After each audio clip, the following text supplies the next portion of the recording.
ఎలా ఉంది గుడి? ఇంద్రభవనం రాలేదు, ఒంటి స్తంభం మేడ, ఓ పక్క సముద్రం, ఇంకో పక్క రాకుమాడు రాకుమార్తె రాకుమార్తె రాకుమార్తె రాకుమార్తె ఇక్కడ ఉందా? ఓ పక్క రాకుమాడు రాకుమార్తె, ఇంకో పక్క పక్క. గుడి అభిషేకం అని అబద్ధం చెప్పింది ఇందుకేనమాట. మరి ఎందుకు అనుకున్నావంటే? నిజం చెప్తే నువ్వు వచ్చేదానివే. రామరామ, అపచారం అపచారం. దేవుడు పేరు చెప్పి ఇలాంటి పాపిష్టి పనులు చేయాలన్న ఆలోచన మీకట్ట వచ్చిందండి. అంటే ఇది పాపిష్టి పనే, వార్తలు అంటున్నావు. అగ్నిసాక్షిగా పెళ్లి చేసుకున్న భార్యాభర్తలు ఏకాంతంగా కాలక్షేపం చేయాలనుకోవటం పాపిష్టి పనే. కాదు కానేరదు. లక్ష్మి లక్ష్మి లక్ష్మి నన్ను గుడికి తీసుకెళ్తానని చెప్పి ఎంతో కష్టపడి సంపాదించుకున్న ఈ అవకాశాన్ని నువ్వు ఒట్టి మాటలతోనే పాడు చేస్తున్నావు. ఇది నీకు ధర్మం కాదు, మహాపాపం. వెనుక నరకానికి వెళ్తావు. అబ్బా, ఇది మహాపుణ్యం. ఏమండి, ముందు నన్ను గుడికైనా తీసుకెళ్ళండి, లేదా ఇంటికైనా తీసుకెళ్ళండి. ఏదో ఒకటి చేయండి. రెండు చేయను. మరి మరేంటా మరి? 100 రూపాయలు ఖర్చు పెట్టింది నీ గుడికి ఈ రూమ్ చూపించింది. ఈ మేళానికి తోడు 100 రూపాయల. 100 రూపాయలు ఏంటమ్మో, నువ్వు అనాలి కానీ 1000 రూపాయలు ఖర్చు పెట్టాను. నా మాట ఏమండి, నిజంగా 100 రూపాయలు ఖర్చు పెట్టేశారా? 300 రూపాయలు ఖర్చు పెడతామిటాయి. ఇది వచ్చి చూడు, దీనికి 10 రూపాయలు ఇవ్వచ్చు. ఆ మంచాలు చూడు, ఈ మంచాలు ఇవి హాస్పిటల్కి తలపాలి. అవును, బాత్రూమ్ చూసా చూడా? ఫ్లోర్ నుంచి టాప్ వరకు అంతా ఒకటే పాలరాయి. అరిచారా చంపేస్తాం.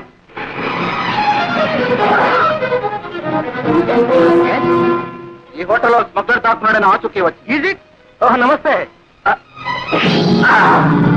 You bloody rascal, come on, take him away. You come on, take him away. మీరెవరండి? Srinivasarao. ఆవిడెవరండి? నా భార్య. అతనికి మీకు ఏదైనా సంబంధం ఉందా? అదే ఏం లేదండి. మరి ఈ గదిలో ఏం చేస్తున్నారు? క్షమించండి, మీరు మాకు బాగా తెలుసు. రాజ్ అండ్ రావు కంపెనీలో పార్ట్నర్ గా పనిచేస్తున్నారు. అలాంటి వారు కాదు, ఏదో పాపం. Sorry sir, excuse me sir. చాలు, అన్ని అప్సెట్. ముందు నిన్ను దన్నాలు పడుతుంది. దేవుడు పేరు చెప్పి ఇలాంటి పాపిష్టి పనులు చేసి ఏమవుతుంది? సిగ్గు లేకుండా. సిగ్గెందుకండి? ఓ పక్క సముద్రం, ఓ పక్క రాకుమారుడు రాకుమార్తె, ఈ పక్క పక్క.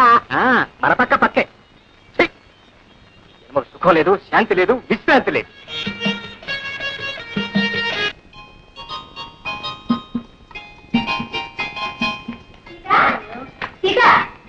బయట వర్షం వచ్చేటట్టుంది.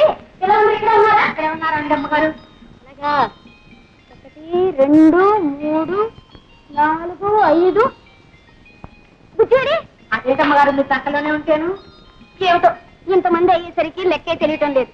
ఊరికే అన్నారా 2 లేక 3 అని. నమస్కారం అండి. ఎవరు?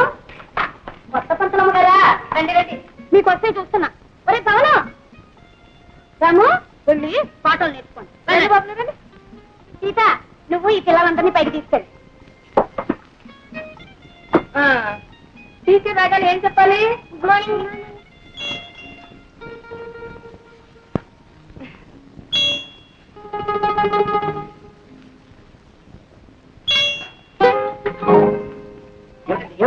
క్షమించండి, నేను ఈ ప్రైవేట్ చెప్పలేదు. నమస్తే. అదేమిటండి, జీతం చాలదా? ఒక 4 రోజులు కంటిన్యూ చేయండి, తర్వాత ఆలోచిద్దాం. అది కాదండి, మీ వాడు అమ్మవాడు ధైర్యంగా చెప్పండి, పర్లేదు. కన్ను కొడుతున్నాడండి. ఏమిటి ఇలా కన్ను కొడుతున్నాడా? అడోయ్, వాడు ప్రేమిస్తున్నాడు, మీరు భయపడుతున్నారేమో. వాడు అప్పుడే అట్లాంటి పనులు చేయండి. అది కాదండి, ఇంట్లో పిల్లలే కన్ను కొడితే. అంటే తండ్రి, అడోయ్, నేను అట్లాంటి వాడిని కాదండి, ఏకపత్ని పెడుతుంది. ఏదో నా కర్మ కొద్ది తల్లి పొరుగులు పిల్లలకు వచ్చాయి. కానీ ఏమండి, నా కోసమైనా సరే అదే సీట్లో కూర్చి అదే పాఠాలు ఒక 4 రోజులు కంటిన్యూ చేయండి. వెళ్ళిపోవాలి మరి. నా పొట్ట తండ్రితో వెళ్తాను. ఏమిటే ఏం ఎదుగుతున్నావు? అమ్మయ్య, వచ్చేసారా? ఇక్కడ ఇక్కడ ఎతను కళ్ళ చూడు, ఉన్నది కూడా పోయింది. అవును, అప్పుడు అనగా వెళ్ళారు, ఇప్పుడు రావడం. ఇవాళ నేను పెళ్లి రోజండి. గుడికి వెళ్ళొద్దు. గుడే గడిది గుడ్డే నోర్మై. ఎందుకన్నంత చిరాకు? చేతికి 4 డబ్బులు రాగానే ఒకటే రొసలు పుసబుసలు. ఎత్తుతాంది ఎత్తుతాంది. ఎందుకంటే అలా కోపడుతున్నారు? ఇప్పుడు నేనే తప్పు చేశానని. ఇంకా ఏం చెయ్యాలి? ప్రతి సంవత్సరం పెళ్లి రోజు అన్నాం. ఆ సంతాన గోపాల స్వామి గుడికి వెళ్ళడం, అక్కడ ఏం మొక్కుకు నేడుస్తున్నామో ఏమిటో ప్రతి సంవత్సరం కలవకలనే చూస్తున్నాను. ఒక్క విధమైన సరిగ్గా ఉంటాడంటే మగ పీనుగులేమోను ఇలా ఇలా కన్ను కొట్టడాలు, ఆడపిల్లలేమో ఇలా ఇలా కళ్ళాపడాలు. ఇప్పుడు చెప్తున్నాను, మళ్ళీ ఇప్పుడైనా పెళ్లి రో అన్నావా నా పొట్టు. అవును, తెలియక అడుగుతాను. తప్పంతా నాదైనట్టు మాట్లాడతారే. కనపంట ఆడపిల్లలకంతా కన్ను కొట్టి చెంపలు ఇస్త్రీ చేయించుకొచ్చింది ఎవరో. ఆ పోలికే వచ్చింది మీ సంతానానికి కూడా. అతిగా వాడంటే కొట్టండి, కాళ్ళు చేతులు విరిగేదాకా కొట్టండి. నేనేమన్నా మిమ్మల్ని చేసుకోమని బతిమాలానా, కాళ్ళ మీద పడ్డానా? మీరే చూసి చూడగానే ఎగిరి గంతేసి ఎగురానే నెలకలా పడ్డాను. మాడు అదిరి 3 ముళ్ళు వేసాక ఎవరినని ఏం ప్రయోజనమే? కర్మ కర్మ అనుభవించాలి. అందుకే వీరబ్రహ్మం గారు ఉన్నారు తెలుసా, ఎవరు చేసిన కర్మ వారు అనుభవించక ఎవరికి నన్ను తప్పనే.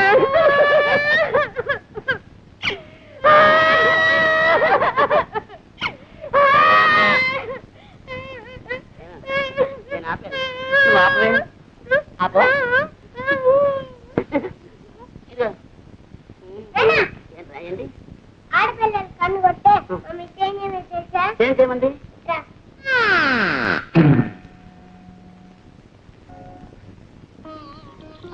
ఇంకోరా అల్లరి అల్లరి. అమ్మా అది మా జానికి ఎప్పుడు పడుకుంటుండే ఏ పని చేయకుండా. అమ్మని పేరు పెట్టి పిలిస్తే తప్పని చెప్పానా? చెప్పలేసుకో. చెప్పిన మాట వినకపోతే నేను నీతో మాట్లాడు. నేను నీతో మాట్లాడతాను. అమ్మా అమ్మగారండి, అమ్మగారండి. నువ్వు చంపలు వేసుకుంటేనే ఇంకా వేసుకున్నా. బాబు బంగారు కొండ. స్కూల్కెళ్ళి బాగా చదువుకోవాలి. బాబు దేవుడికి దండం పెట్టుకోకుండానే వెళ్ళిపోతున్నావా? తప్పు కాదు. దేవుడు దేవుడు ఎప్పుడైనా అమ్మ నాతో మాట్లాడుకుంటే కొంచెం కోపడు.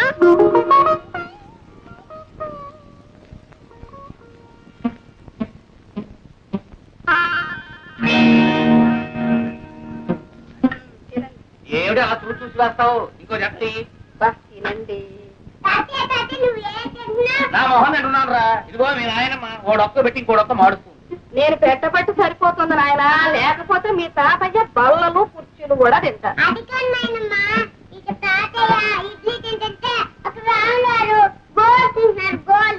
ఏం గోల్డ్ రా? రాములు వారు కోడి తింటున్నాడు రా. ఏమిట్రా